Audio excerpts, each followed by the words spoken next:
n'atuuka n'okumutuuka mu bulago era bw'ayimuka olubuto mululaba. Ennaku z'omwezi nga 8 twafiirwa maama waffe yali ava ku mukolo.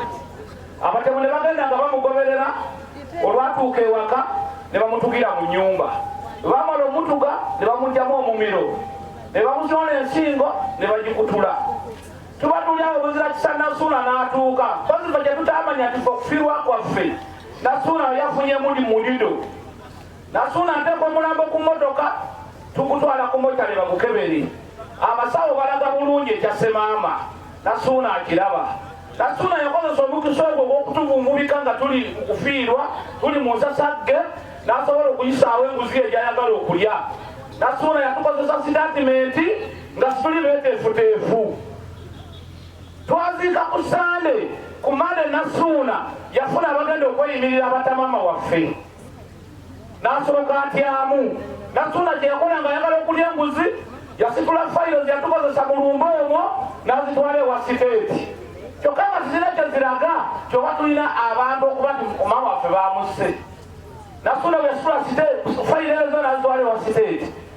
Endala fayiro n'azireka ku poliisi. Naye bwe yali ekawo yatuga nti bwe mubuulira omuntu yenna ayogera ku nsonga ya maama waffe okufa, mugende ku poliisi ekigo mukole sitatimenti. Ne tukwata n'abasibe ne tubatwala ku poliisi ekigo. Abasibe nga bakyali ku poliisi ekigo nga ne sitatimenti zaabwe tezinnavaawo ze bakoze, Nasuuna yakwata fayiro n'azitwala ewa siteeti ze yatujjako mu kuziika. Zino n'azireka ekigo. Twasalawo tuwondere abasibe be twasiba. Ne tugamba sitaati bwetatukwata kati muddeyo muyina eddembe lyammwe okuddamu okukola sitatimenti nga mutegeera. Twasituka ne tugenda ewa mukyala Nasuuna. Mukyala Nasuuna twasanga ali mukola bondi y'abasibe. Ndowooza nga akasente kamaze okumutuuka. Nasuuna yatukaluubirira, Nasuuna yatukambuwalira, kwegamba Nasuuna yatuyisanga ekitagasa ku Kyannamukaaga. Bwe yamala okutufuula ng'ekitagasa, nze kanyini ndi musajja ono gye mundaba, Nasuuna tyampamuwadde akatiibwa. Yankambolera kati mugende mutwale ebifayiro byammwe n'abasibe bammwe baabo. Ebbaluwa nga tusobola zozaguza amawofisi wonna. Naye bwe twawulidde ekyozze ne tugamba katugende tuyambibwe. Tusaba ebintu bibiri batukkiriza okuddamu okukola sitatimenti n'okutulaga abasibe gye baabateeka. Nasuuna baba yeegala kyali Enguzi atulaga abasibe ffe twamukwasa. Ekyo bamala okukimala Nasuuna yanzira emitwalo 10 nga tuli ku mokyale. Maama kankubuulire kuwabira omukyalo oyo kusungu bamuyinako kubanga baza otugamba ddala kulonda bali Enguzi. Oyo Nasuuna yanzira emitwalo 10 ku mokyale nekwata emitwalo 10 n'engimuwa ate nga bamuwa n'amafuta agalona omulambo. Fayiro Nasuuna gyagenda okuleeta okubatwalira ewamu. Si ffe twagikola. Nasuuna yagala okutujjako obujulizi obwaffe obumala nga bafiiriddwa omuntu waffe n'atugoba kyekituluma. Nasuuna agenda kukozesa omukisa gw'okuleeta fayiro gye yaguluga agireete ewammwe. Ffe tusaba kuddamu okuwa bujulizi ku muntu waffe n'abatwako sitatimenti tuziwe. Muga mwagala kunzita ne batambula n'aleeta abasibe. Twajja tugoberera mpaka ku region bwe yatugamba. Kati mwe mutuula mu office gamwe, you sit in our offices. Why do these people down are killing us? From history behind. Masaka yawanga kusinga yo Museveni. Naye kati tibasobola kumwaka lulu. Kambalage baana bakikola. Bano civil servants batira abantu kukyala ng'esekere. Kati mwe getting bribes from. What case was that? Mutamu.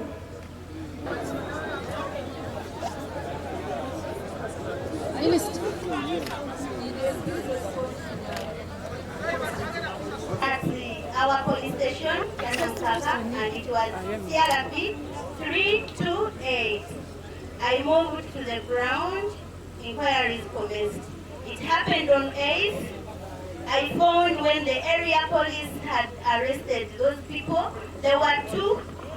A gentleman by names of agyebikka, 60 years, and a lady by names of Nakagwato Vista, 70 years old. And they were all siblings to the deceased.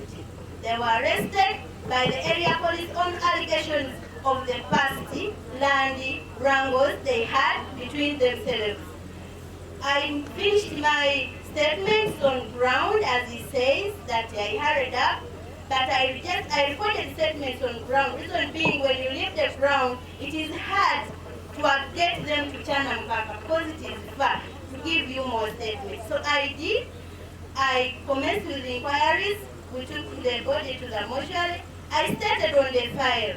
After they arrested on 8 the suspects, on 10 the file was forwarded to DPP for legal advice. And on 15th the file came back on further inquiries as guided by the state attorney. When the file came back, those people had overstayed, being aged, we gave them bond. And we are still now complying with the minute from the RSK. That is what I can say, madam. Ekitegeeza gavumenti endesiba bato oba abakadde balina okutta bantu kubanga osobola okuttira omuntu kitegeeza oba okyalaba kati singa nze natta mukadde oyo bayogerako nga nze nabatta singa ndi bweru tusooka tusalye natuuno omusanga twabasibe we twabateeka kubanga bali bweru balina ssente batunoonya kututta abeere tegenda kusomebwa ofisi yaffe y'e Masaka ate era tegenda kubanga ekolebwako nasungu okusalawo kwaffe nti ogenda kufuna omukisa okuwaayo obujulizi ng'omupoliisi omulala yabukujjako yangwalira omukazi n'agaana yamala kugaana n'abeera ng'amusindikira zi meseji era omukazi n'abeera ng'azindaga eryakomaawo n'ajja n'afuna abavubuka n'abatuma ewange abavubuka nga bazze kunwanyisa abavubuka bamala kunwanyisa baalaba nga mbalemeredde osi yenyine enkeera misana essaawa zaalinya n'ajja kuduuka omukazi yali mu dduuka n'agamba kati nzize nga sirina amayinja njagala Fabrice tulwanagane emisana nga bantu balaba neetoolola emanju kuduuka bashamani bali mu lukiiko awo wenkolerawo y'ekikaali yeetooloola emanju n'akuba omulyango gw'emanju yalina abasirikale 2 n'abaseviyani 3 amala yeetoola yajja kuduuka n'asanga omukazi ng'ali mu dduuka nze nali munda nga ndi kunaaba n'agamba Owa Police bamuyitani kayabula ali police station ya wali atali erambu omwalo kayabulani osi Afande Ochen, you are suffering today with. So you reported the case to police, and also the case is reported to PSU. There should be mitigates between him and the host administrator. Yes, So it was assigned to my regional CLO. I chaired that meeting, but he wasn't satisfied. He was asking for government money, which we could not reach. Hey, you wanted payment from the other He man. wanted compensation. You want his towel back or you want? The case he registered was assault and malicious damage. That was it. However, DPP advised that when they failed, Wamonai will send the file, and the file has gone back to the file. So the matter has been handled. Kaya shonga mukubira kuba isimu ya nalinjina ngangamba twamaze ddo okwogera bali babuloka bande bagamba nti ettaka nditunda $1,000,000 ettaka nsazeewo ndimuguza $6,000,000 ne munnange tawunikiraaka era ekyapa tuli mu kikolako kibadde manya ga Masaka Municipal Council tugenda kikyusa ne mugamba agambye mugenda kikyusa mu kiteeke emmanya ki n'agamba gwe bwawadde okubeerawo nga gwe nakatonna mutebye era gwogenda okusayininga nga tugenda ewa looya mbibuuza nakato nga ŋŋamba nti nati engeri gyendi mu Amerika gwogenda okubeerawo ku lwange nga ngula ettaka eryo nga muganza sikwata ku ssente batuwa akawunti n'agamba byonna yabimpadde Kayemba afaayo ng'agamba nti nga bo abali kakiiko k'ebyettaka lya gavumenti abakkirizibwa okutunda balina looya waabwe nga mugamba nti ffenga tubadde tulina looya waffe ng'agamba nedda ffe tulina looya waffe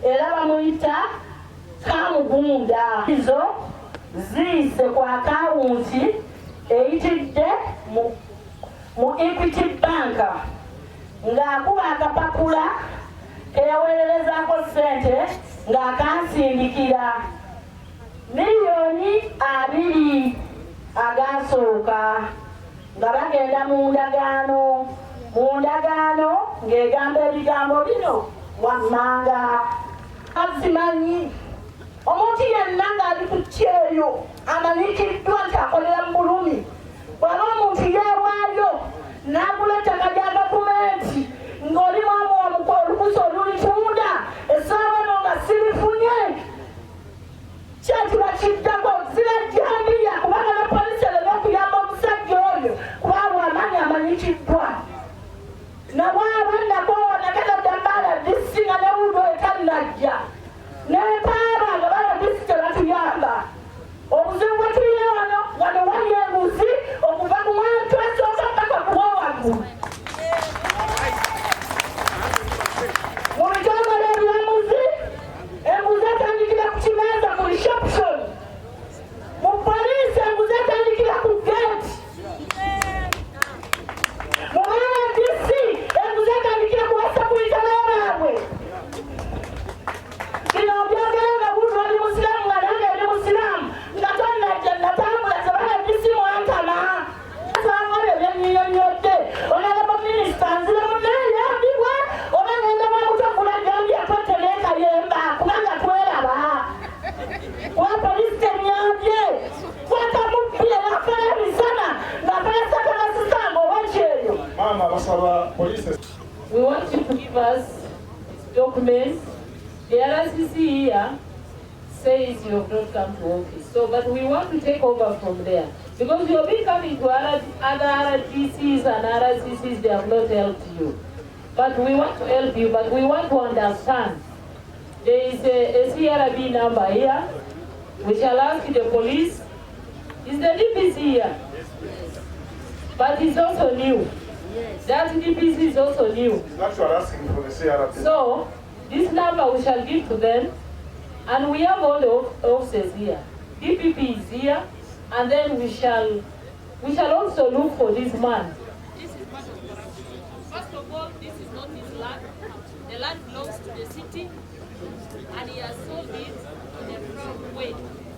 kati ekyavaamu sagala bwe yafa omusikana ajja mantawanya naŋŋamba afiira ku kibanja ne mugamba ekibanja kyange nategeka ekibanja nasimba emiyembe nasimba olusuku buli kibala kyonna nabiteeka ku lusalosalo njagala minisita nyambe ekibanja kyange kinzirire wenjogerera ekibanja omusango guli mu kkooti kutuubanga 25 ku Mande difference nagerabiddeyo naye ng'ebyekkooti byonna mbirina buli wanzirukira mu bakulu siyambibwa bwenzize wano nga muzze badde nsaba kuyambibwa kubanga omusango guli mu kkooti naye mwembadde ndaga bwe baba bantunuulidde bwe bati bambeerako